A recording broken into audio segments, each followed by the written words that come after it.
Hey guys, Casual Crono here. It's been a couple of months since my last Superboss team video, and I've made some tweaks, upgrades, particularly to my Crystal team, and it's time to showcase all of the teams. So like previous videos, I'm going to show you the team, show you the gear, the grasta, and show you one example fight using that team so you can see how they work together. So with that in mind, let's go ahead and get started. My first Superboss team is my Alma Superboss team. Alma is great. She has a skill that pierces barriers, Ether Alchema, and she's just a fun character to use. She can manipulate weaknesses and so forth. So I'm going to build a team around her, and this is the general team I've created. Alma has the Elpis bow, which is the strongest bow in the game right now. She has the Elpis ring, which improves damage when her hit points are under 80%. If you are in a fight where she's not taking much damage, there are other pieces of gear that you can use. I use the guidance ring a lot, which improves her type attack, for example. And then she has the weak point badge, which improves weak point damage by 30%. You could also give her any type of badges that improve her power, or vitality badge, things like that. That would improve her damage when she's at max health. As far as grasta, she has 3 power of pain grastas, one with bullseye, one with MP consumption, and the third one comes from the Astral Archives. It improves pain and crystal type attacks. She also has her Valor Chant grasta, just the first level of it, for an extra 5 power and speed. Skills. Ether Alchema is her main attack skill. It pierces barriers. It is based on the user's power, even though it is a magic attack. So keep that in mind. That's why Alma wants to have lots of power. I also have Elixir Ray equipped, which allows her to use Lunatic again for longer fights. She has Brain Record, which allows her to change her attack type to whatever weak point that the enemy has. And I have Crystal Fragger, which does a piercing attack to all enemies. I really don't use that one that much. I could use Geist Nebula, which decreases power, intellect, and speed if I wanted to, but ultimately it doesn't really matter too much. Ether Alchema is the one that I use the most. Her support cast, she has Xion. Xion has the Elpis Rod, which is the strongest rod. He has the Dryad's Ring, which improves his attack damage. And I've given him the Flame Lord badge. It improves his intellect and reduces MP consumption. As far as grasta, he also has the Pain series. He has Bullseye, MP consumption, but then he also has the personality, the Cat Lover.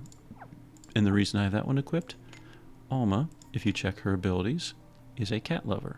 She also happens to have glasses, she's a gun user, and a few other things. Xion's skills. He has Attack Order, which deploys Magic Stance. Remember, Alma does magic damage, even though it's based on power. It also inflicts Break, which means if I cast it and then Alma goes next, she can do basically double damage. He has Suzaku Encirclement, which can awaken a zone, and he has Illusion Black Dragon, which increases party's weak point damage and improves magic damage based on MP value. Alma does magic damage, so he can basically boost Alma with Illusion Black Dragon as well. He also has a 4th skill, Paper Tiger, that swaps weaknesses around. So between the two of them, he can swap a weakness, then she can target that weakness. They're just a really good combination together. They're both cat lovers, you know what's not to love. For the rest of the cast, we have Iffy. She is a wonderful character just for general damage purposes. Just by placing her on the team, they all get revives, they get Mind's Eye, which improves damage, and so forth. So she's there more for support, so I've built her so that she can survive. She has the Purity Staff, which improves status resistances and improves her speed. I do have it maxed out at this point, wherever it might be. There it is. It's a plus 10 Purity Staff right now, and I'm looking to upgrade even further with the Wandering Blacksmith. Since she's survivability, I have gear that gives her extra health and a badge that gives her extra health. It reduces her damage, but I don't have any damage skills, so that part doesn't bother me. She has Rosa Liliac, which is the pain setter. It also reduces an enemy's power. She has Nocturnal Procession, which improves the team's power, intellect, and speed, so she's improving Alma's power when she casts it. And then for the third skill, I happen to have Heralania, fixes statuses, gives status immunity, and gives her a shield as well. I could give her a shade attack. I could give her the ability to deploy a shade stance and, put back the blood contracts that might get used, but I don't want to interfere with the magic stance, so I kind of avoid those. My fourth character is Radius. She has a skill called Overwhelm that reduces the enemy's power, and it gives a barrier to all party members, and most importantly, she gains a shield based on her max health, and it's a 1-to-1 ratio. If she has 10,000 health, she gets a 10,000 hit point shield, so she effectively doubles her health. Knowing that, I have built her for health. There's a few weapons that give hit points. One of them is the illusion speed, and I haven't maxed out, so that gives her 1,000 health. The Elpis Bangle gives her health based on her light points. And then she has 2 badges from Toto's Theater World. It does decrease her speed tremendously, but she gains 4,000 health in the process. Her speed does not matter too much, because of the 2 skills that I use, Overwhelm and Prominence Purge is preemptive, so it doesn't matter what her speed is, it will go first. It also allows her to heal back the team and restore their mana. Oops. As far as her grasta, since health is so important, she has 3 grasta that each give 300 health, and then they have the Light Shadow HP ore from Omegapolis, and that improves their health a little bit better than the straight 300 hit point ore that you can get from Future and Underworld, I believe, because her light points are so high. If her light points were less than 50, then the HP 300 ore would be the better choice. The true Valor Chant Grasta, which gives her another 900 health. You have to get 3 of the basic ones and then combine them. So all of that gives her 13,450 health, which means when she casts Overwhelm, she gains a shield for 13,450, effectively giving her almost 27,000 hit points, which is awesome. She can barely be killed, and if something does kill her, Iffy can revive her. So, since Alma is the main damage dealer, the 2 reserve characters are designed to beef up Alma. Mistrari is a bow user, though technically you could have any bow user. You could, give them, for example, I could put down Asia as the bow user. It doesn't matter, mainly because the bow grasta can be equipped by anyone. Mistrari has Enhanced Max HP bow, so if Alma's at full health, she does improved damage. If Alma is hurt, she does improved damage. And then, as long as Alma is doing crystal damage, it is improved by 30%. If Alma manipulates her skills and, she suddenly does fire damage, for example, this grasta would not be helpful. If I know what element that Alma is going to take on during the fight, I could always swap it out with any of the other Power of Gale, Power of Inferno, and so forth. So if I know she's going to convert to wind attacks, I could equip this. If she's going to convert to fire attacks, I could equip this. But in general, since she does crystal damage, I have Power Crystal Bow equipped. Her gear doesn't matter because she's not going to be in the front row. And then finally, we have Ashtir. Her personality, she's glasses and gun, among other things. And it just so happens that Alma is glasses and gun. So that means if I give Ashtir some personality grastas, glasses, and gun, and have them upgraded with dormant ores, she is boosting Alma's damage 25% each. There wasn't really a third good grasta to give her, so I just gave her a proficiency debuff. It helps against things like stuns and poisons and so forth, and it affects the whole party. It's only 15%, so it's not a huge help, but every little bit counts. So that is the team. Sidekick-wise, I have Tetra for 2 reasons: heals, and when hit points drop below 80, everyone's max health and mana goes up, and they gain some physical and magical resistance. This is good for several reasons. If Radius drops below 80% health, that means her max health jumps up even more. I think close to 17,000, 18,000. And that means her Overwhelm Shield does 18,000, and then Radius is sitting around with basically 36,000 health. Utterly ridiculous. In addition, remember that Xion has a skill, Illusion Black Dragon. Magic damage is improved based on the max MP value. So if Alma's MP value goes up and I've cast that skill, Alma's damage goes up. So that is the reason I have Tetra. Plus he also heals the team, which is always awesome. My other character is Gunts. Gunts has an aura that improves party stats by 20% if the AF bar is empty. So if I go into a fight and blow the AF bar, Gunts' aura kicks in, and Alma's stats, including her power, goes up by 20%, making her even more deadly. So that's the team. Let's see it in action. The boss I like to showcase is the Mysterious Chaos Ogre Hard. He is in a rat village, and you can see I don't have anything upgraded as far as defenses. So when I fight him, I'm fighting him pretty much just with my team. He's a good choice to showcase Alma. He has barriers, he has resistances, so you can see how the team interacts with each other. He also has a curse that saps the health of the team every single turn, which is quite annoying. It means Mistraris, enhance if max HP, grasta aren't in effect. However, the enhanced damage when low HP grasta is in effect. So on turn 1, we're going to go ahead and Lunatic. We're going to Paper Tiger. We're going to set Pain Poison, and we are going to Overwhelm.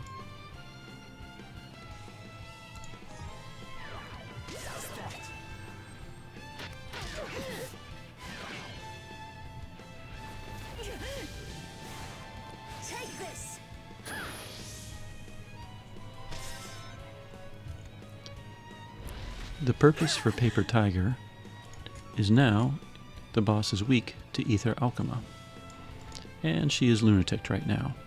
So we're going to blow the AF bar and set up a few things. During that, we're going to cast Attack Order and Suzaku Encirclement to awaken the zone. She will cast Nocturnal Procession. She will get in a Prominence Purge and probably an Overwhelm. And in Alma's case, I am probably going to just spam Ether Alchema. It's very possible through this that I might get the boss down a pretty good ways, because Ether Alchema barrier pierces, and you'll notice the boss has 32 stacks of a barrier. That's not going to matter to Alma. So we're going to do 1, 3, 2, 2, keep doing 1, 2, 1, 1. 1, 3, 2, 2, 2, spam, spam, spam. Sure enough, the boss is already down to its HP stopper, despite still having barrier stacks. It's because Alma was barrier piercing that whole time. We have an awakened zone, and while we have a full hit point team at the moment, the curse is going to kick in and do damage. Now this particular boss will kill the team after this turn. There's no question.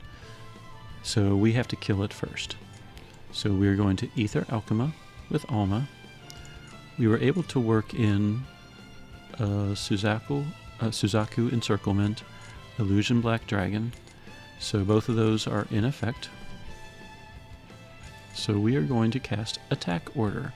That is preemptive. It will create a break on the boss. So he will go first, and then Alma will attack. As long as Iffy and Radius do not attack, they won't use up that break. So Iffy has no attacks, so we're just going to go ahead and, I don't know, Nocturnal Procession it again.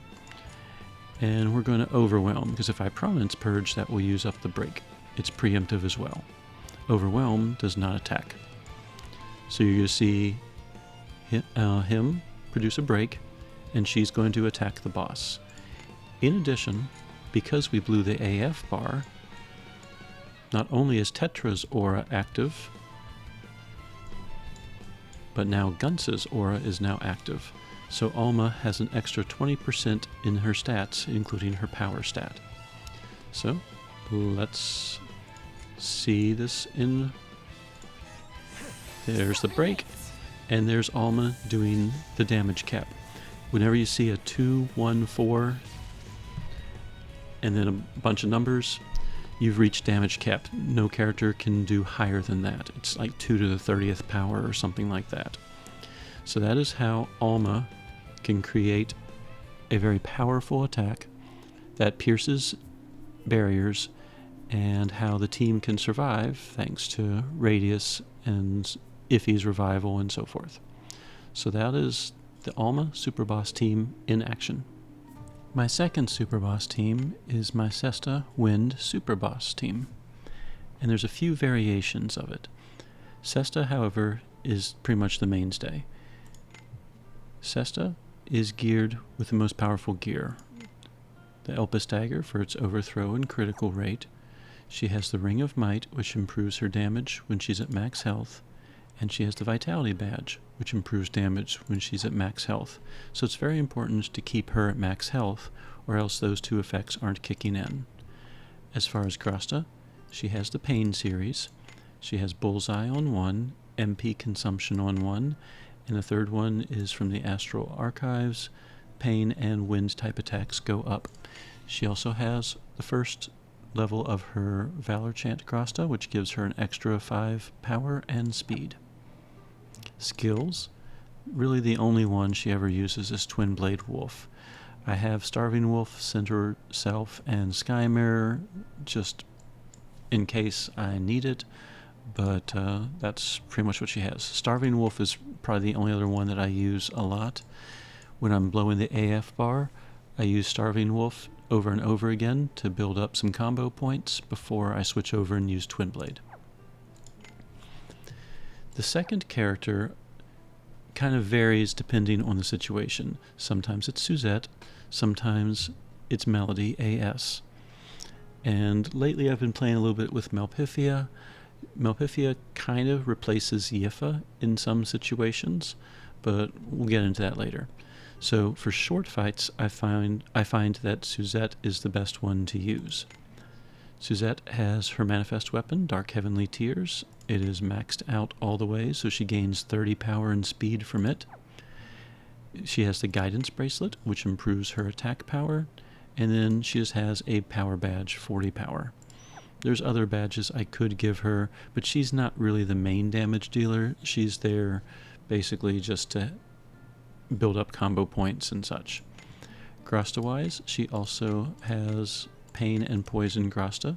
She has Poison with Bullseye, Pain with MP Consumption, and Poison with Adversity, which is helpful when there's more than one enemy.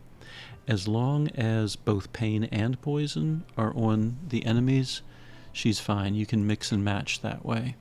And one of her stellar skills is it this one? Yes. At the start of battle, and it's actually the second level one, at the start of battle, all enemies will have pain and poison for 3 turns, no matter what. So as long as I keep pain and poison up, then the pain, poison, grastas work together, and that's fine. As far as skills, she has Dragon Assault, which attacks all enemies twice and does a lot of damage if they are in pain or in poison. And her wind attacks go up by 50%, and it stacks. So in an AF bar, if I cast Dragon Assault over and over again, her damage will keep increasing, at least after I use it 3 times. She has Bolt of Bahamut, which allows me to deploy Wind King Stance again if I need to. If I do it during a Stellar Burst, it deploys an Awakened Wind King Stance, which if my current one runs out, then I can use this, deploy it again, and that allows Sesta to do Twin Blade Wolf again. And then the third skill is Demonic Thrust, which inflicts poison, pain, persistent. It gives a break. It reduces enemies' power and intellect, so it decreases their damage that they do to my team. So if pain, poison run out, I can always use Demonic Thrust and put it back on pretty much indefinitely. So those are the 3 skills I have selected for Suzette. Yifa is my buffer. She has one skill called Faith that doesn't show up on this skill list, but basically it takes half of her spirit, so 136, yeah, about 136 points of spirit is added to the stats of whoever I faith. So if I faith Sesta, her power goes up by 136, her endurance goes up by 136, her speed goes up by 136, and so forth. Everything but health and mana. So she, with that alone, can really boost the power of a character. Otherwise, she is built to survive. She has Miyaki's Hammer, which reduces her MP consumption a little bit and gives her some speed. She has the Mujima Bangle, which, if the battle drags on, she takes less and less damage. And she has a Spirit Badge because that Faith ability depends on Spirit. The best I got is a 35 Spirit Badge, and I only have 1 badge slot open. Otherwise, I could give her a second Spirit Badge if I wanted to. Skills. For the spamming during AF, she has 1 blunt attack called An Aurora, but it also improves the speed of all party members, so it lets them get in a few more hits during an AF bar. It also improves their type attack for 3 moves. So if I'm spamming this, then the characters use multiple moves, but then I hit this again. So basically it keeps the type attack up at all times. She has Benakt Biwa when I'm not using an AF bar, or sometimes the very first thing I cast during AF. It improves strength by 50% on critical to all characters, improves damage, improves power, intellect, and for the character that has faith, called Promised Blessing, all those buffs are doubled and the type attack goes up for 1 move by 100%. So it's really powerful once I've given faith to Sesta. And then for a little bit of defense, I have Athdakis. It improves resistances and tries to prevent knockback. For characters that have faith, it also gives them a shield, so she helps with Sesta's survivability. The 4th character is my tank, Soira. Soira needs a lot of luck, and she needs something that gives her 100% critical rating. And I have a whole video dedicated to Soira if you don't understand why, but basically 100% of the time she will reduce damage based on her luck. And right now the best I can do for luck is 350, and so she reduces damage around 60-something% of the time, all the time. To get that 100%, I gave her a Void Lance. I don't really care about her attack power. She has the Grace Armlet, which gives her some luck, and then her badges are the best luck I have currently. As far as grasta, she has stuff that gives her health. She has regen and the ore that improves her hit points based on her light points. So she has 300 base hit points on each one of those. She has regen. She has the self-healing skill if I ever need it, and all 3 ores have that light shadow HP bonus. So all of that plus her Valor Chant Grasta, which gives her another 300 health and 5 luck. She has 7,400 health. Not the highest among my tanks, but it does a good enough job. The skills I've chosen for Soira are pretty much Floor Breeze and Foi Sincere. Foi Sincere improves her resistance, and she gains a shield based on her health when she's in a zone. Floor Breeze is preemptive and reduces enemies' power and intellect, and it stacks. So the more Floor Breezes I can work in, the weaker the enemy gets. It's also the skill that inflicts rage, and so I can make sure people attack her and not Sesta. For the other skills, I have Elemental Guard, which improves party's resistance by 20% for, types, but that's not much, but at least it's something. And I also happen to have self-healing, which I got through a grasta, just as an emergency heal, just in case. So those are Soira's skills. So those are the 4 front row characters. Because Sesta is a katana user and an avenger and a wind user, the backup support is designed to beef up those 3 areas. Azami is a katana user and a wind user. Therefore, I can give her the Enhance if Max HP Katana, which boosts damage by 30. Enhance at low HP, which boosts damage if Sesta's health does drop. Remember, I don't want it to because 3 different things, actually 4, I think, yes. 4 different things improve damage as long as Sesta's at max health, but in case she's ever damaged, I do have something that boosts it when she's hurt. And then Enhance if Max HP Wind, all wind users gain an extra 10% damage when they're at max health. And then she has the True or Hime Proof, which improves her power and speed, not that it matters because she's not fighting. My other back row character is actually Tome, and that's because he is an Avenger.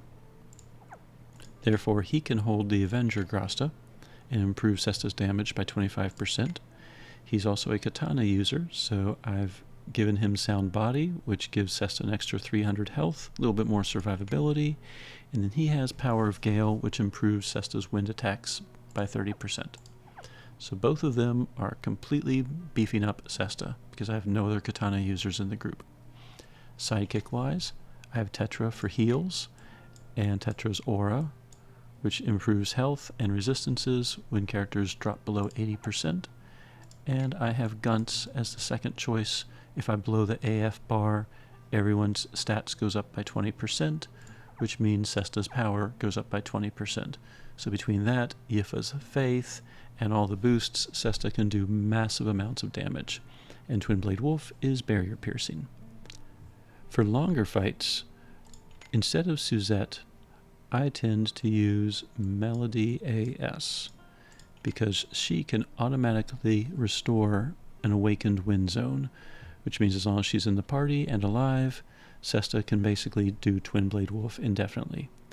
Because Melody is a support character, I have built her for health. She has the Enduring Staff, which is one of those OOPA art staff. It gives her some extra intellect, regen, type attack, not that she really needs the type attack. She has the Oriental Ring, which improves her resistances. And I've given her an HP plus speed half badge from Toto's Theater World. The speed is not terribly important for Melody because of her skills. Depravity, which sets pain on everything, is preemptive, so it doesn't rely on her speed. It will go first no matter what. And as long as there's 4 wind allies in the front, which there are, the debuff effects increase, and all party weapon damage is improved by 100%. Increased damage against weak points is improved when she's in her demented state, which she starts off in. So basically, enemy's power and everything is doubled, so 50% less power, intellect for 3 turns, and she gives a damage barrier to everyone. So she helps with survivability there. Her other 2 skills that I've equipped, she can reduce wind resistance by 50% with Dark Drill, She also improves the party's critical rate and magical critical rate for 1 turn, but I have 100% critical rate anyway thanks to the Elpis weapon, so Sesta doesn't need that. And then I also have Magical Smash, which improves wind-type attacks by 20% and critical damage by 20%. Sesta always crits, so therefore this will improve that. And of course, it increases based on the number of weapon types in the party and so forth. So those are the skills that I've chosen for Melody. Grasta-wise, she has 3 grasta that are designed to improve her health and keep her alive. So 1800 health from grasta, 2000 from the badge, puts her at 7000 total health. To showcase the Suzette and Sesta combo, we are going to lure out Warped Ancestor Gaishin Hard. This is one of those quicker fights, which is why we're using Suzette.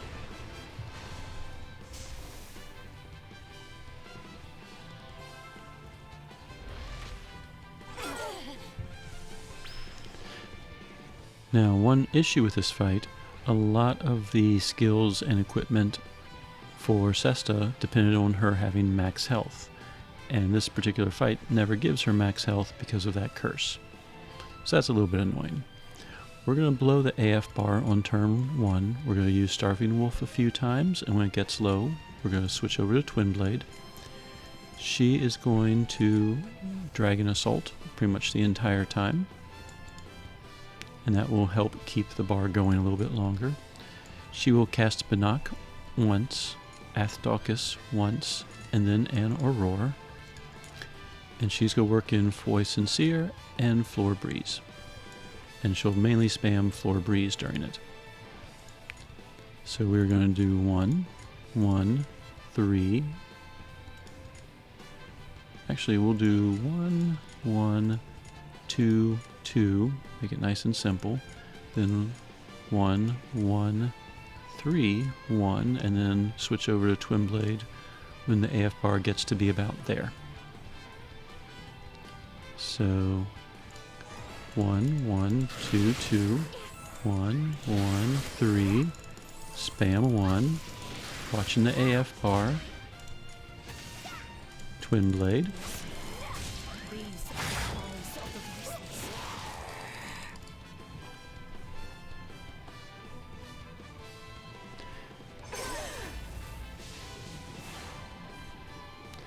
we've used up the AF bar, which means Guntz's aura is now in effect.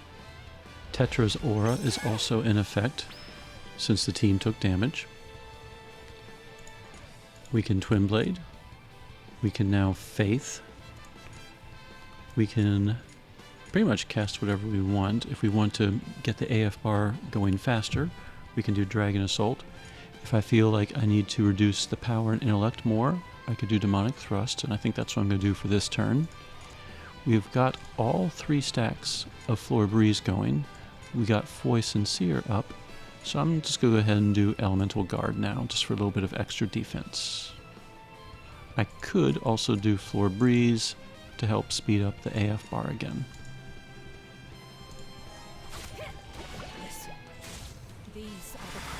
You know, she's doing massive amounts of damage now, and we've already hit the 2nd HP stopper. And now she has Faith, which means her power went up over 100 points.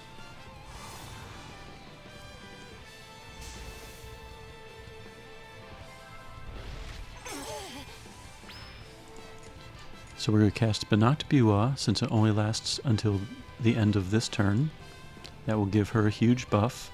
She will Twin Blade. In her case, we'll just Dragon Assault.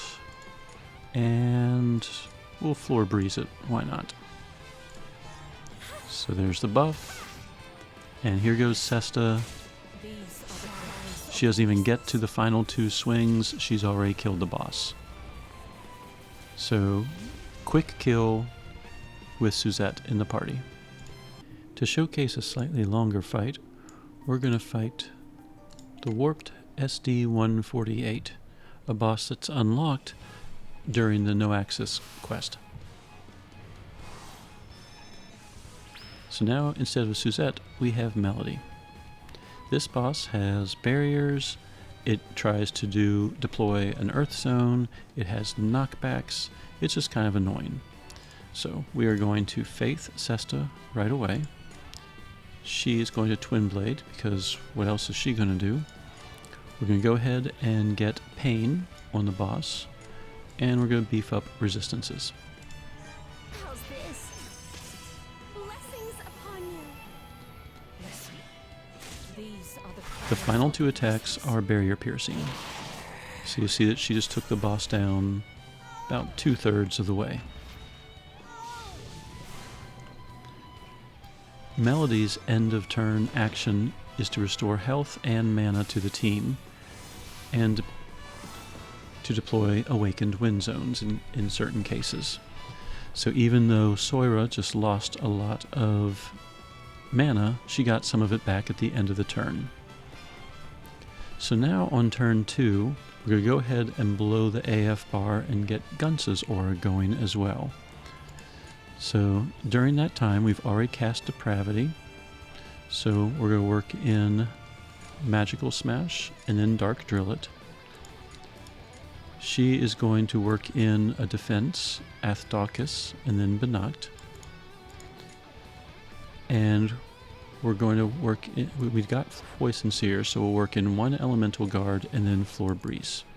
So she's just going to hit Starving Wolf until the AF bar gets to be about there, and that's when I'm going to start watching for Twin Blade Wolf. So we're going to do 3, 3, 3, and we're going to do 1, 2, 1.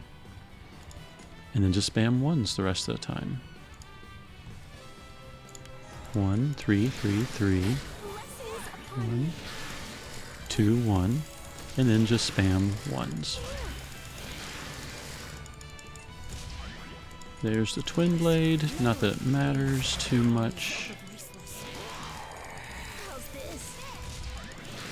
We've used up most of the barrier now.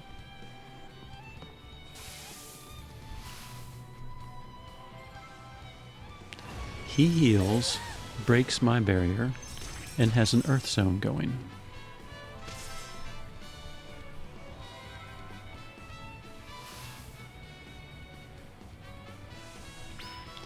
But now that we've blown the AF bar, if we check the status, Sesta's stats are improved by 20%. We'll Starving Wolf. We're going to go ahead and Depravity. Remember, Depravity not only sets pain and poison, but also gives a damage barrier to all party members. We're going to go ahead, we've done those. We're not doing much damage, so we're going to do an Athdaucus again. And we have 3 stacks of Floor Breeze, so we'll go ahead and get a Voice and Seer going. It's been up for 2 turns, so we can restore it now and not have to worry about it for a little while.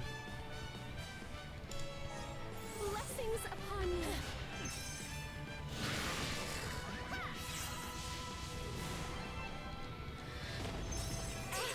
And thanks to all the defenses, you just saw the boss did pretty much no damage.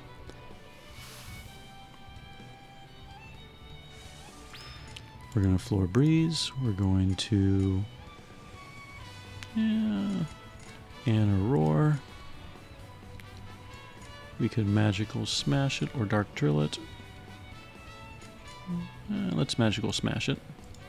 And Starving Wolf.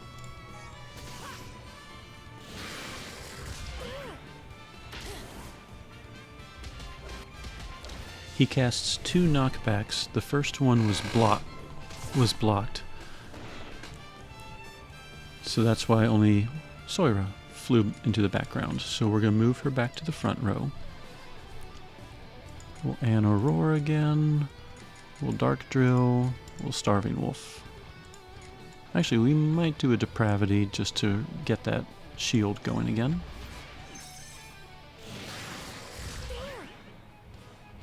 Soira's back.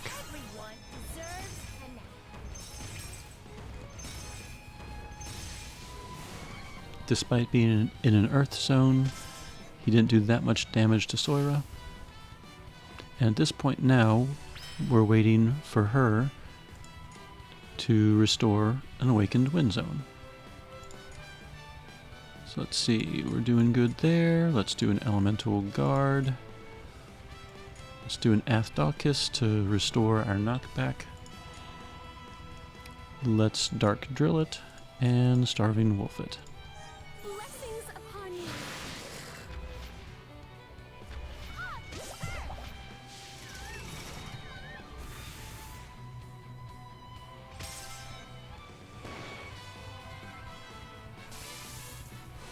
And now Melody has restored the Awakened Wind Zone, which means Sesta can Twin Blade Wolf again. So we will go ahead and Magical Smash, Twin Blade Wolf. We're going to Benacht now, since that is preemptive and beefs up Sesta. And let's see, where are we at with stacks? We need to make sure we get Floor Breeze up to keep his damage down. Listen, these are the And the final swings, 400 million combined. If I read that number right. So that's how Melody helps with a slightly more long, drawn-out fight. But at no point was the team really in much danger. So that is the Sesta Superboss team, featuring Melody instead of Suzette. My third team is my Minalca Fire Superboss team. Minalca is the main damage dealer, so she has the best gear. She has the Elpis Sword, which has 100% crit rate and overthrow. She has the Dryad's Bangle, which improves critical damage, since she's always critting. This should always be in effect. And she has the Power Plus Speed Halved badge from Toto's Theater World. I actually like having her speed low because it gives the rest of the team time to set up buffs and debuffs before she attacks. As far as her skills, she really only uses one, Rip and Tear. It is the barrier piercing attack. It inflicts an elemental break, and it inflicts pain, and is based on the number of Tributum stacks that the team has. And the team gets Tributum stacks by taking damage at the start of every turn, so it's to your benefit for your team, and Minalca, if you can swing it, to have high health. The more health that is sapped from them, the more Tributum stacks Minalca gets. As far as grasta, since she inflicts pain, she has the Pain series. She has Power of Agony's Sword with Bullseye, one with MP consumption attack, and the Infernal Power of Pain, which improves pain and fire-type attacks. I do not have her Valor Chant grasta yet. I only have one tome. I'm 9 tomes away from it, so it'll be a while. But if you have that I'm sure has at least a little bit of extra power that could go towards her damage. So that is Minalca. Rip and Tear is the main attack. I have Paradox on here. It reduces MP consumption for the whole team and improves fire resistance of the user. I don't think I've ever used this before in my life. And then I also have Annihilator. It improves her max health for 5 turns.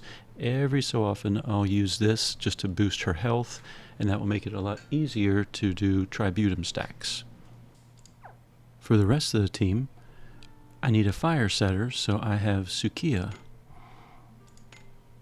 She has Baccarin Lament, which deploys Fire Stance. And then she has Surging Blaze, which improves the party's power, including Minalca's. And she has Shakuran Rambu, which awakens the fire zone and also creates, debuff.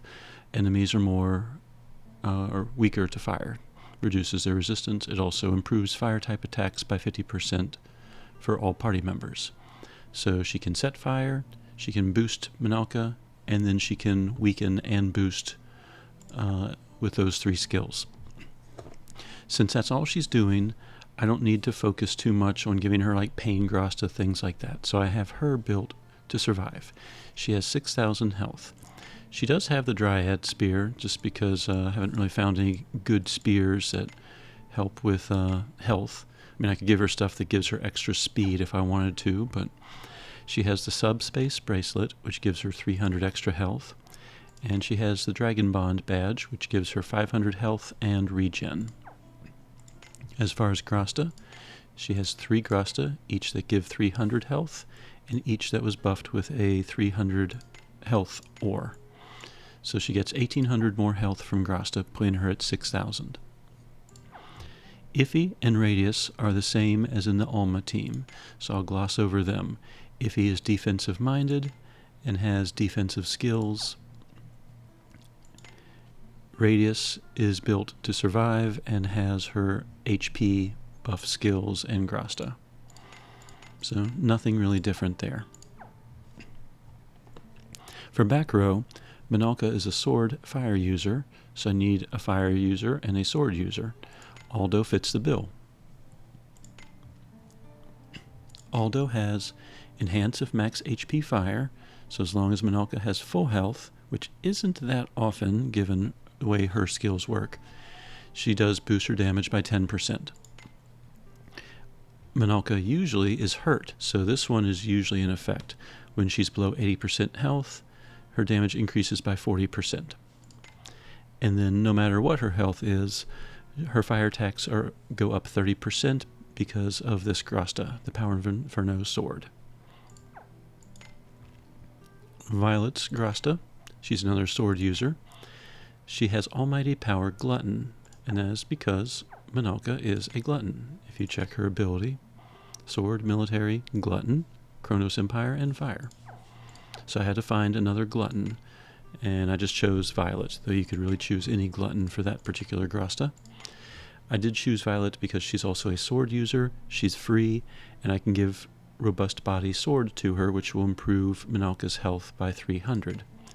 And then for the rare times that someone casts a heal and she's at full health before she attacks, I have Enhance if max HP Sword, which would improve her damage by 30%. Sidekicks. Minalca's absolute best sidekick is Tetra. Tetra has an aura. When their hit points are 80% or below, they boost their max HP and MP and gain some resistances. In addition, every single turn, Tetra heals the team, so Minalca takes 20% health and Tetra puts it back. He can also reincarnate anyone that dies after a certain period of time. For the second sidekick, I use Kurobo. It activates on taking fire damage, and this is a fire team, so no matter what, the enemies are always going to be taking fire damage. It is a bit of a double-edged sword. If I take fire damage from an enemy, I lose my power and int as well. So as long as I'm not fighting a boss that does fire attacks, that never really comes into play. So I just have to keep that in mind, and sometimes I'll swap out Kurobo with a different sidekick if I am fighting a boss that does fire attacks. So that is my Minalca Superboss team. So let's check it out. To showcase my Minalca team, I like to use the Karakuri Heart of Rogue Superboss.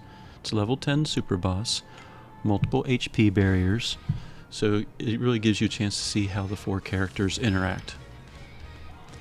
Now at the start of the fight, everyone takes damage, and that's Minalca's way to stack Tributum, and you'll notice that there's a little circle down here with a 50, so she's at max Tributum stacks.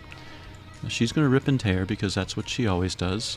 I'm going to set Fire Zone, I'm going to put down Pain Poison, and I'm going to cast Overwhelm to give the team a barrier.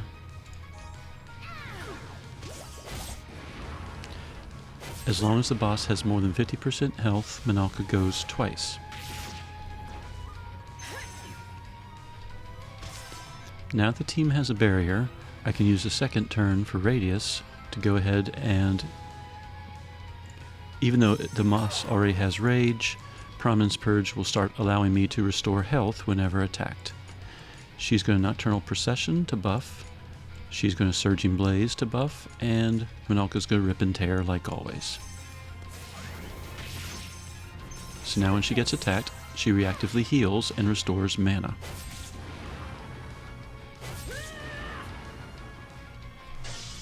we hit an HP stopper, and the boss cleared all of its debuffs. So the power reductions that Overwhelm and Rosaliliac did are now gone. That's okay. We are going to Overwhelm again. And at this point we could do a status immunity and shield, or just Rosaliliac. In either case, Sukiya is going to go ahead and awaken the fire zone. And Minalca is going to keep ripping and tearing, because that's what she does. So now we have an awakened fire zone. Reyes is keeping the team alive and full of mana.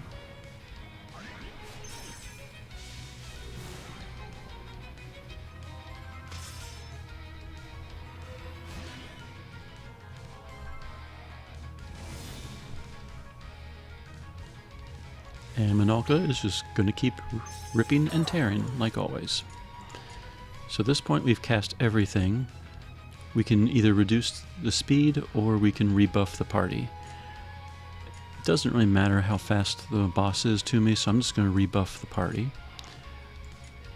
We're going to go ahead and redo Nocturnal Procession, keep those two together, and we're going to Overwhelm again. I could also blow the HP bar, so... or not HP bar, the AF bar. With all the HP stoppers, blowing the AF bar doesn't really help that much.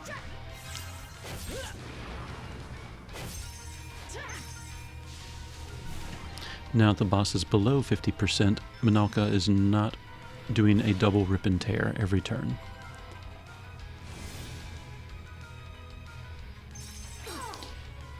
If I want to see how many more turns left I have, I can always click the status and click it. I have 4 turns left of the Awakened Fire Zone. So no rush there. We're going to... well, let's go ahead and do a delayed attack and Overwhelm again.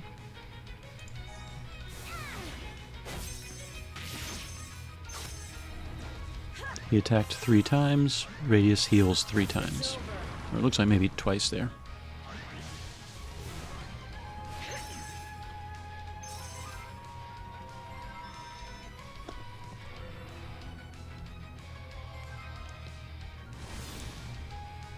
Team takes damage, gives her Tributum. She should have 34 this time around. We're going to rip and tear.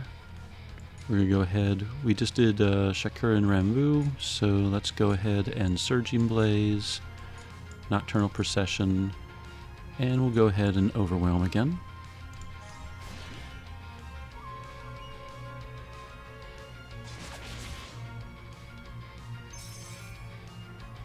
Reyes just took a 10,000 point hit on her shield, didn't even dent into her health.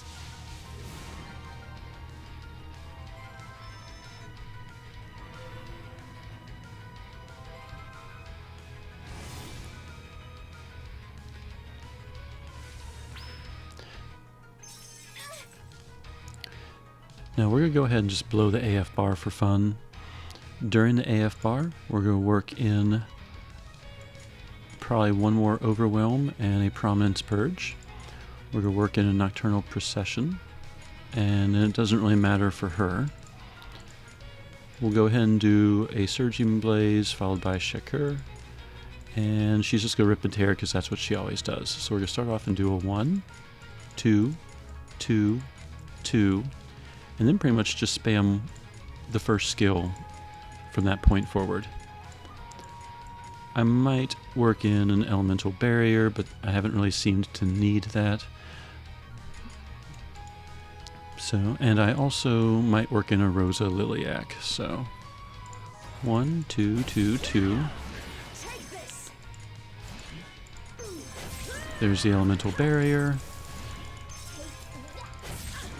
The boss is now already dead.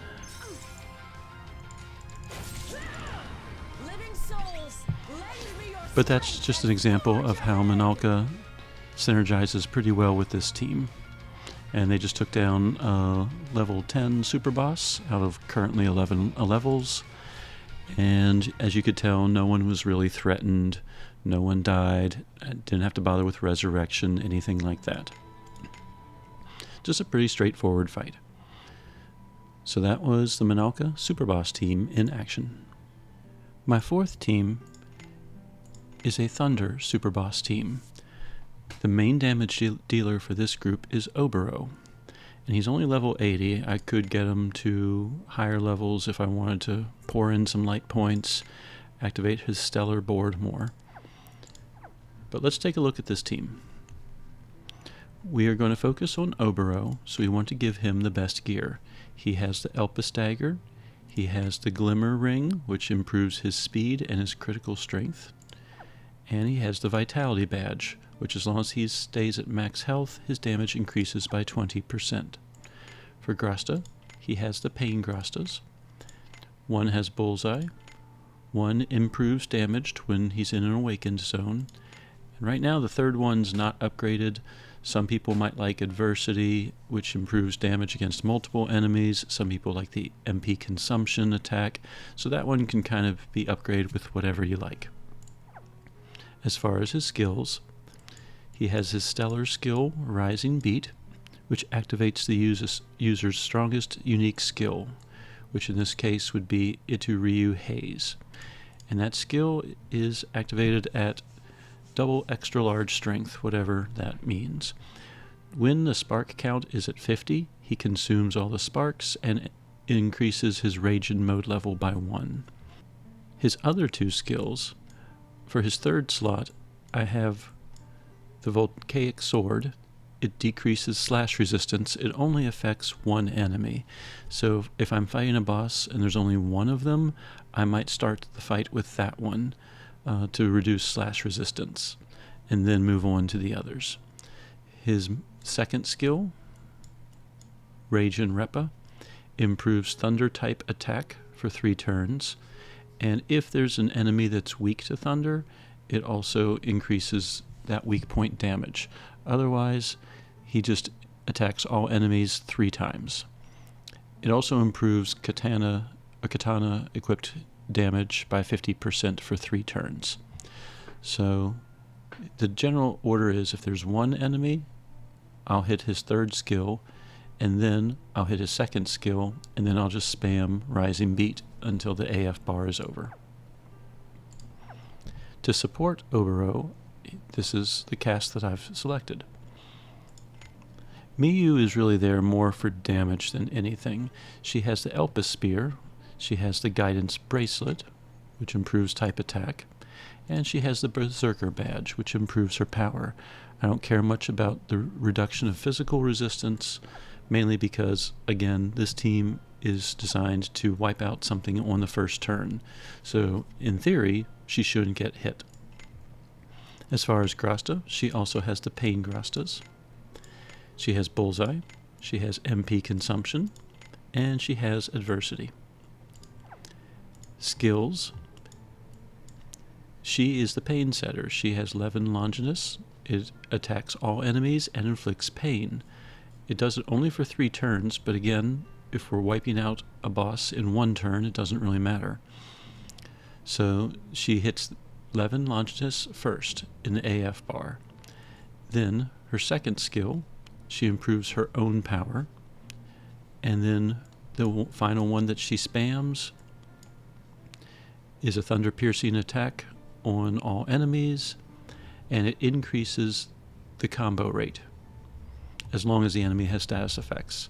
So by spamming it, I can get the combo rate up a lot faster. So first skill during the AF bar, second skill, and then spam this one. Valette has the Elpis Hammer, the best hammer in the game currently. She has the Oriental Bracelet, which just improves resistances, and the Winged One's Badge, which improves combo rate again and power. So you might start to get a theme here. I have things that improve combo rates. As far as Grasta, her Grasta are designed more for survival. She has a few that give health, and a few ores that have also improved her health. She does have one that improves damage for hammer users. When they're at max health, she's the only hammer user, but it does improve her damage some. And one of them has enhanced combo rate. So that has combo rate. Winged One's badge has combo rate. And her skills, her third skill does a magic attack times 5. It deploys Thundering Stance if I don't have it already there. So for a 1-turn AF, it's not really necessary. If the fight drags on, I have a way to put down Thunder Stance. She has a way to improve the party's power, intellect, and speed, and Thunder-type attacks, and their maximum magic points. And then the buff also improves magic damage based on MP value. In this particular party, none of them are doing magic damage, so that part of the buff really isn't helpful. But if you have Kamlanage or someone like that, then that skill buffs him as well.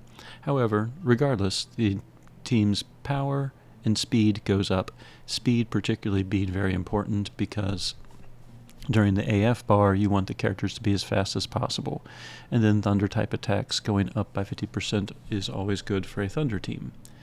On the first turn of the AF bar, I buff up the team, and then the skill I spam is Mini's Astrophy, and it attacks all enemies. It improves critical rate for 3 moves, and strength is based on power, and as she gets more amped, then her strength increases, and she provides a reduction of resistance for enemies and its stacks. So as the AF bar continues, and as she keeps casting this, once she gets all amped up, she starts stacking thunder resistance, and they start taking even more damage. So those are her skills and her grasta. I could throw on pain, grasta, and stuff as well if I really wanted to, but I find with this party it's not terribly necessary. Same with Orlea. She's built more for survival. I could give her pain grasta as well, except that if I was using this party and I had a longer, more drawn-out fight, I want some level of survivability. So Orlea has the Elpis Axe, which does the most damage. For the necklace, she has defensive necklaces. She has an HP plus MP halved badge from Toto's Theater World to give her some additional health. And her grasta all give her health, and in one case regen as well. And she happens to have an extra 300 health because I have her Valor Chant grasta. Just the basic one, not even upgraded. For the back characters, since Oboro is the primary damage dealer, we always look at his abilities and his personality and see what we can work with. So we can see that Oboro is a cat lover. He has an Eastern personality, Mask personality, Katana, KMS, Itu Ryu, and Thunder. So we have a lot to work with here. In the back row, I have Sukiya. She has the power of Thunder for Katana users. She has the Mask grasta, so she's buffing Oboro that way. And she has the Eastern grasta, so she is buffing Oboro with 2 personality grastas, and then buffing his katana attacks. Victor, he has power of offense for Thunder, which improves everyone's thunder damage by 15%, not just Oboro's. He has, if Oboro has max health, which if I'm blowing the AF bar on the first turn, I usually do, so he's buffing Oboro that way with 30% extra damage. And then his third one is the enhance if max HP Thunder. As long as the party's health is at max, then all of their damage is improved by 10%. So Victor's grasta is a little more party based.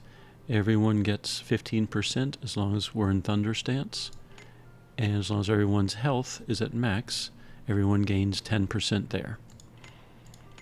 And then he helps Oboro out specifically with the katana grasta.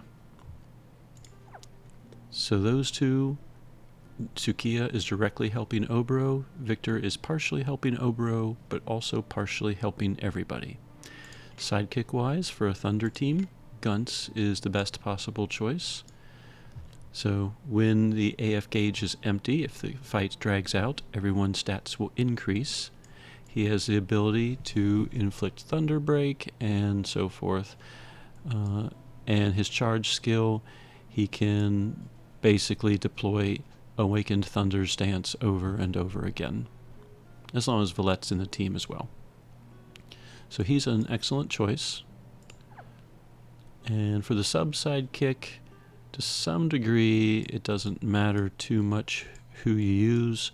You really just need to look at the auras. I usually have Tetra, because if the fight drags on a little bit and people take damage, Tetra will give them an HP MP boost and a physical magical resistance boost, making them a little bit harder to kill. So that is the Superboss team.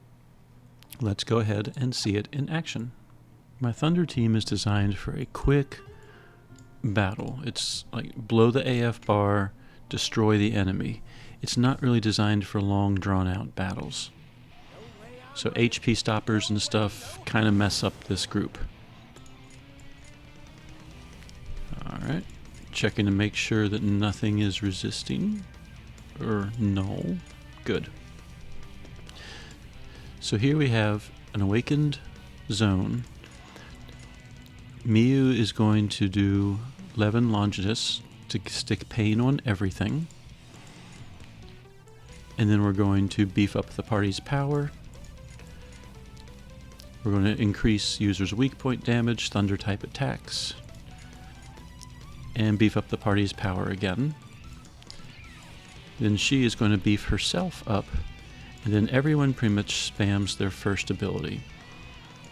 So Rising Beat is going to be used, and by the time we use it, there should be enough stacks to go up to the next Ragin level. But otherwise, we're going to start with the enemy in the back. We're going to hit 3, and then 2, 2, 2, 2, and then just spam 1. You'll see the combo bar going up at a ridiculously fast rate as well.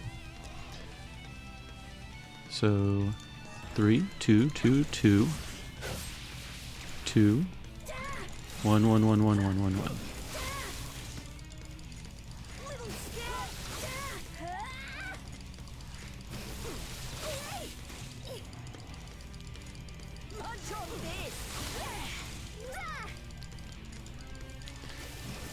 We can even work in a Stellar Burst if we wanted to.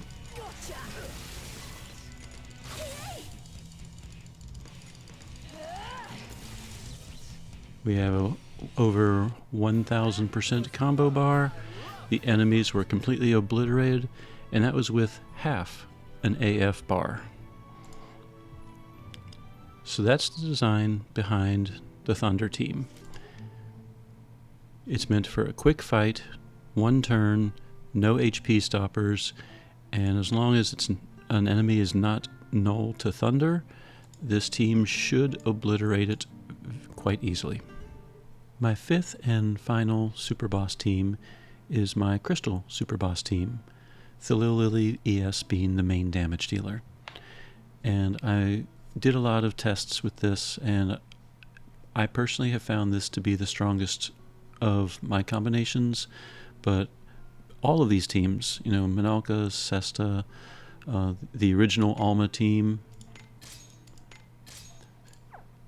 and my Thunder team, are they perfect? No. Are there possibly better ways or better skills or better grasta to use? Yes.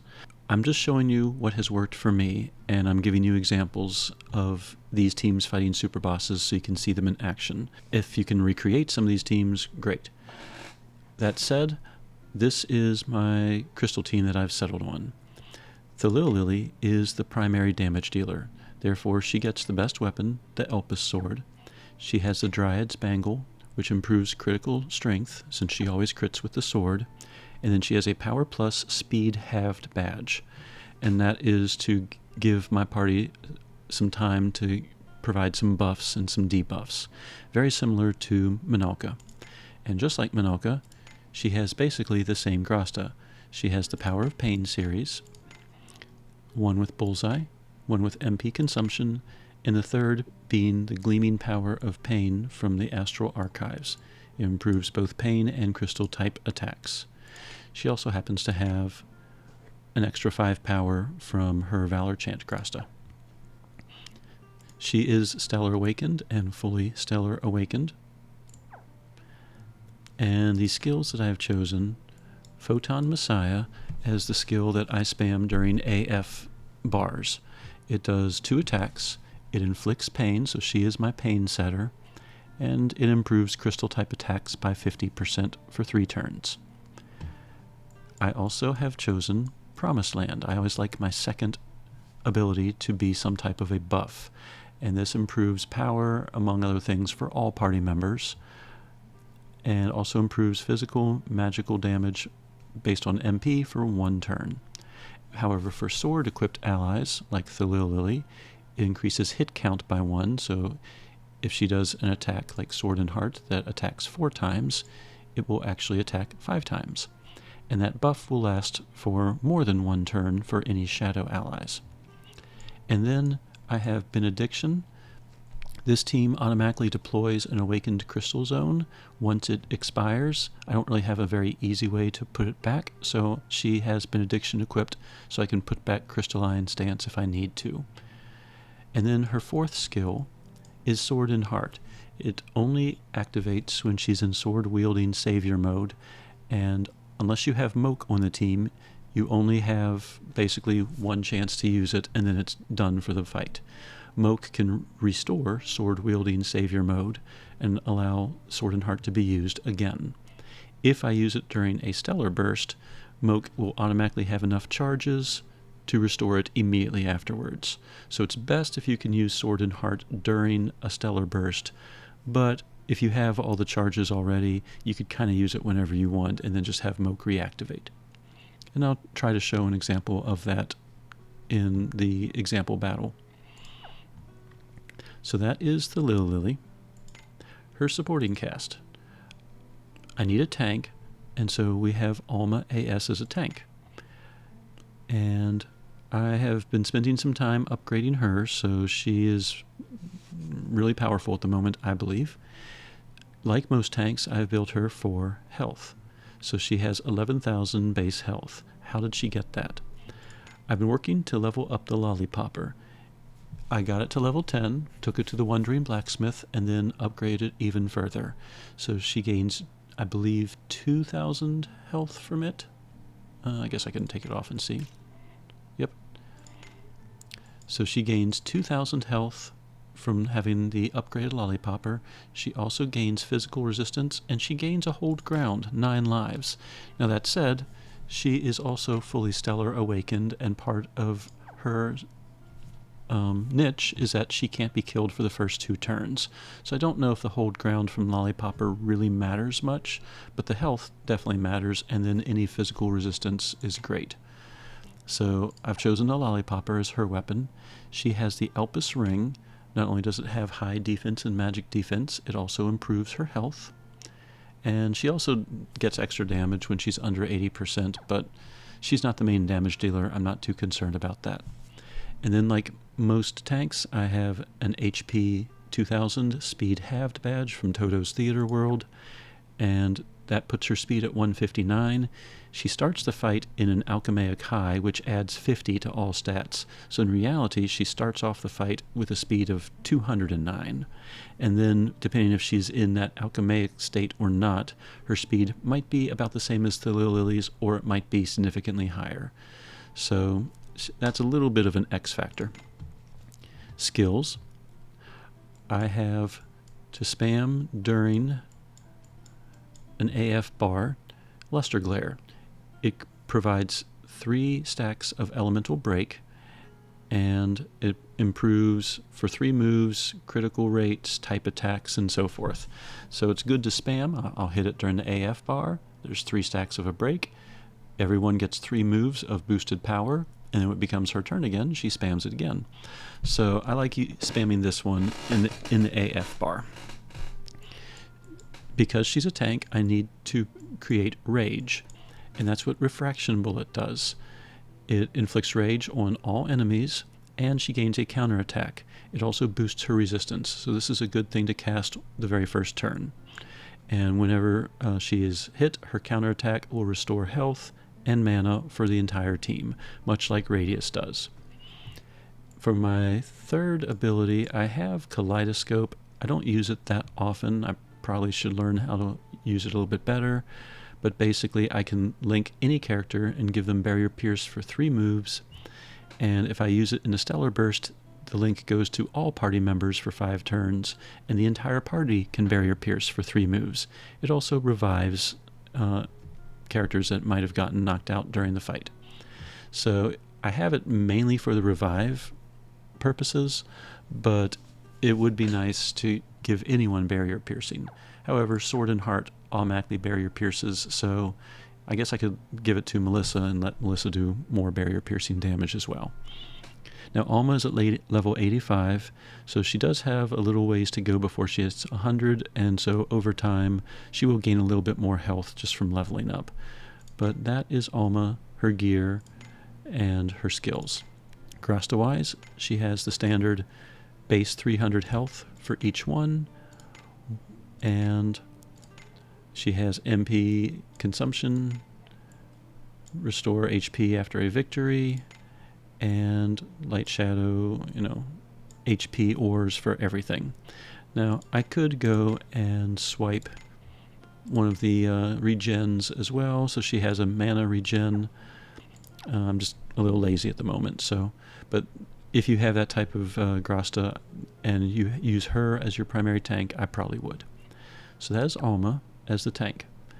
The supporting cast is Melissa and Mariel. Melissa has her manifest weapon, Singularity.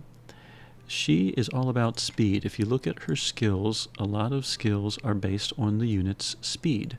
So it makes sense when gearing her to try and give her as much speed as possible. So when I chose armor, I chose an armor piece that gives speed based on her light shadow points and gives her some resistance. That said, she only has 15 shadows, so it's not giving her that much speed, but it is something. And then for badges, I gave her a plus 40 speed badge. Grasta-wise, she's holding 2 shared Grasta. We have Enhance if Max HP Crystal, which improves the party's damage by 10% if you're at max health. And then Power of Offense Crystal. As long as we're in Crystal stance, the party damage is improved by 15%. And then, just to survive, she has 1 HP and 1 HP ore for the third one. So that puts her at over 4,000 health. A little more survivability. Skills. My third skill, I usually like to have some type of boost. So, Nephrite Boost improves critical damage of all party members, so that helps Thillelillie. Glint Gale, I usually like to have some type of debuff, and Glint Gale is a wind attack that reduces wind and crystal resistance by 50% and physical resistance by 30%.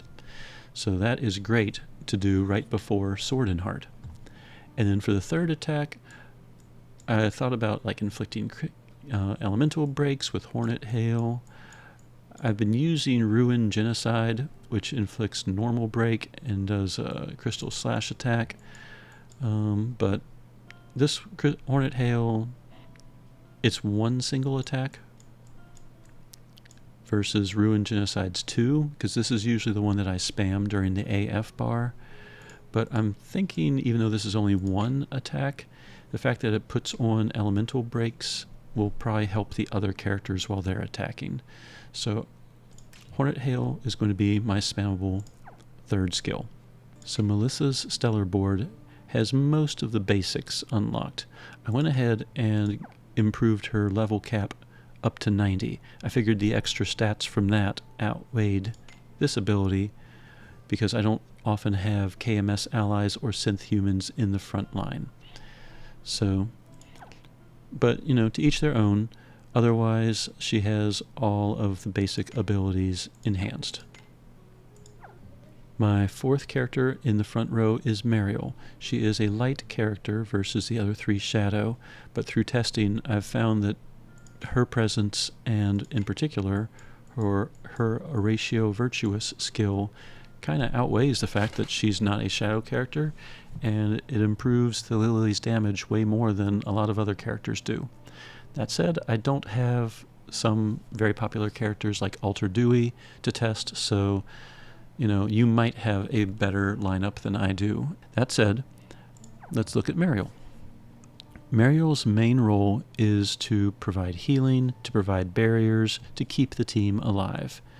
She plus Alma are basically there to stall for time while Thillelillie charges up her sword and heart. That's kind of the logic of this team. So while Alma is the tank, Mariel, through her skills, reduces damage as well. Oratio Virtuous gives everyone Lunatic, but it also reduces damage taken by 50%.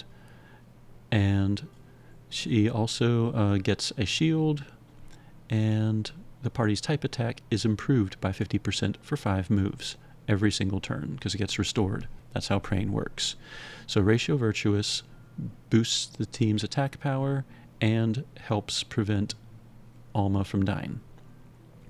I do have Oratio Salutis, which is more defensive in nature. It has Cyclone Wind immunity, and it improves party's type resistance instead of their attack power. So if I am in a fight that there's a lot of damage coming in, I can start praying with Oratio Salutis instead of Oratio Virtuous. And then to spam during the AF bar, she has A la Aurea. It attacks 5 times, which is nice for keeping the AF bar going. And it heals the team in the process, but so does Tetra.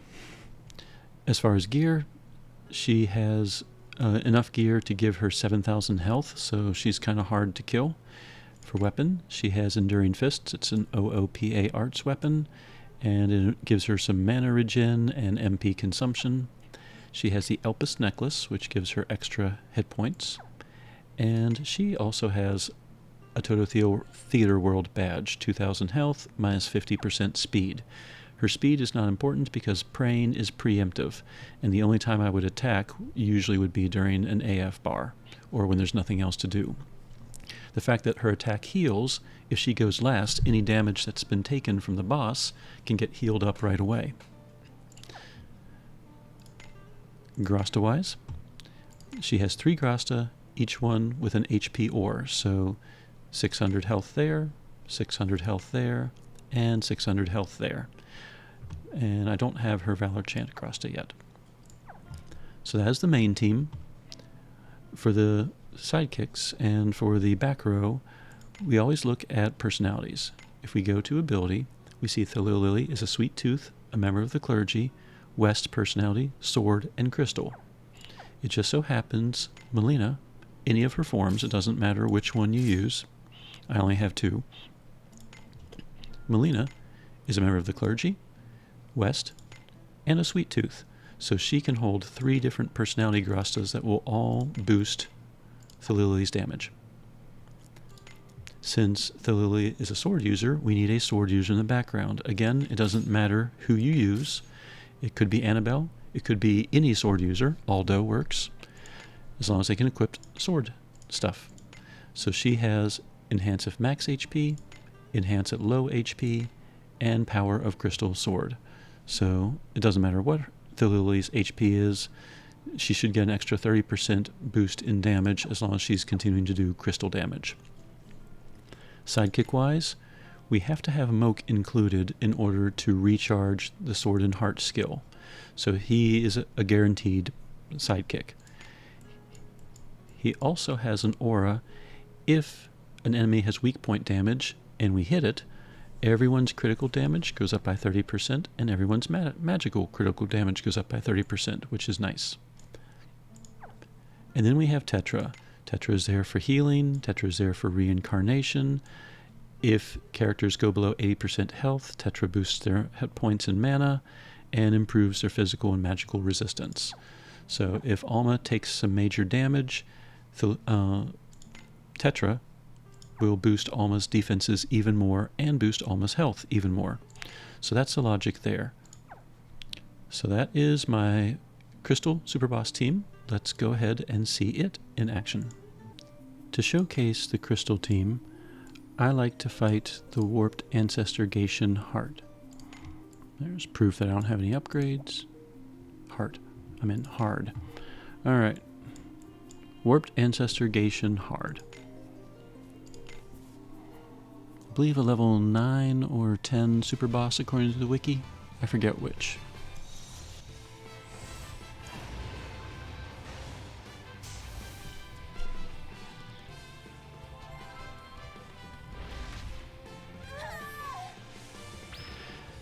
So Alma basically has an ability. The first 2 turns of the battle, she cannot die.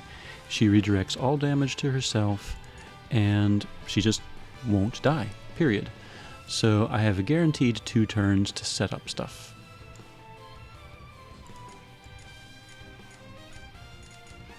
So we're going to set Pain. We're going to go ahead and boost crystal damage. We're going to go ahead and start praying. And the boss absorbs magic damage, but I'm not going to be doing that much magic damage compared to the damage that Thillelillie should put out. So I don't care if it heals a little bit. So I'm going to go ahead and do Refraction Bullet for the rage.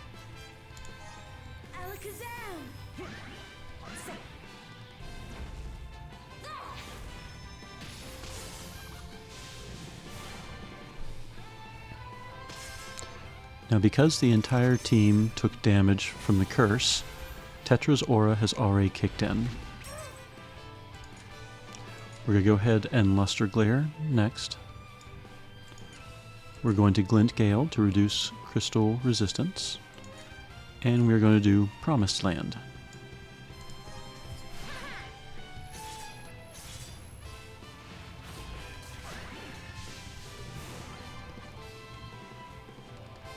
So now we have 6 stacks of Crystal Break. It's the 3rd turn, so we need to use Sword and Heart. So what we can do, we can blow the AF bar and use Sword and Heart during the Stellar Burst. Now we don't have Mariel right now. Looks like she's stunned or something. So let's go ahead and do it anyway. I think the boss has a few HP stoppers, but you'll be able to see how much damage Sword and Heart can do. So let's see, we're going to probably Photon Messiah a couple of times first. Just actually, you know what? With those 6 stacks, yeah, let's go ahead and just Sword and Heart right away. Actually, we need to work up the burst bar. So, all right. So we're going to Photon Messiah a couple of times. We're going to Hornet Hail because we've already cast the other 2, and they should be lasting a while. Now, if I Luster Glare, that'll heal a little bit. So I'm going to try and work in Geist Nebula instead. That will reduce the enemy's power a little bit, and it's not a magic attack, so therefore it should not heal the enemy.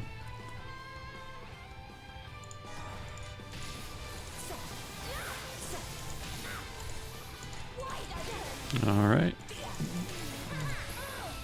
Alright. The burst gauge kicked up. So now we get to choose our abilities. We're going to Sword and Heart. We're going to Hornet Hail. And let's go ahead and Kaleidoscope. That will affect the whole team. So here we go. And you should see some massive damage from Sword and Heart. Okay.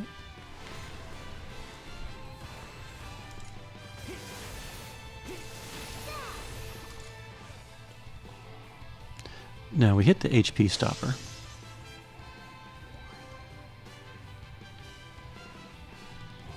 Which is why the enemy did not die. If you noticed, Thillelillie was doing 2 billion per swing.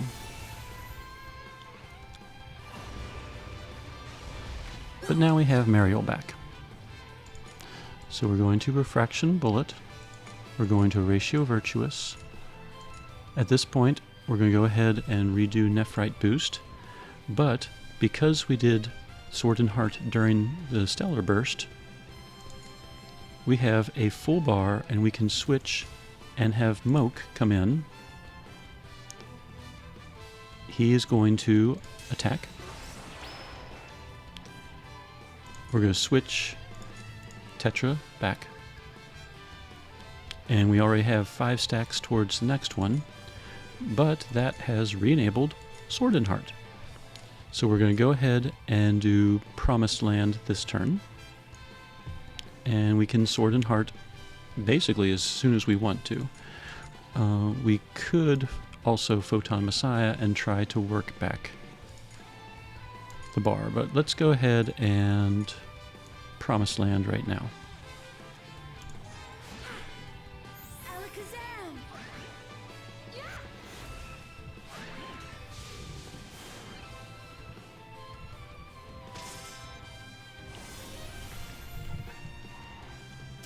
Remember that sword-wielding savior state only lasts for 3 turns. At any point, we can click status and see how many turns left we have. So we don't have to use Sword and Heart this turn if we don't want to. That said, we're already able to re-enable Moke if we need to, so there's really no harm in going ahead and using Sword and Heart now. Let's go ahead and Sword and Heart it. Why not? We'll go ahead and Glint Gale. Redo that one. We will Ratio Virtuous again because that curse keeps knocking it out. We just cast Refraction Bullet, so now we can Luster Glare.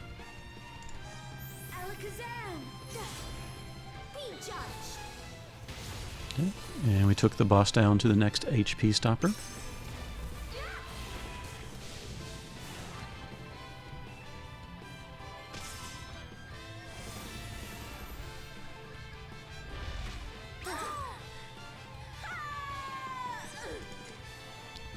Now, we can't Sword and Heart. We could go ahead and switch and have Moke re-enable it immediately. And switch back to Tetra for the extra heals. So we could Sword and Heart right now. And in fact, that's probably what I'm going to do so we can go ahead and finish up this fight. Ratio Virtuous is preemptive, so we'll gain the benefits from it. We've cast Luster Glare and Refraction Bullet, so at this point we could kind of do whatever with her. We could go ahead and Geist Nebula. And let's go ahead, let's see, do we still have Pain? We still have Pain. Let's go ahead and Sword and Heart again.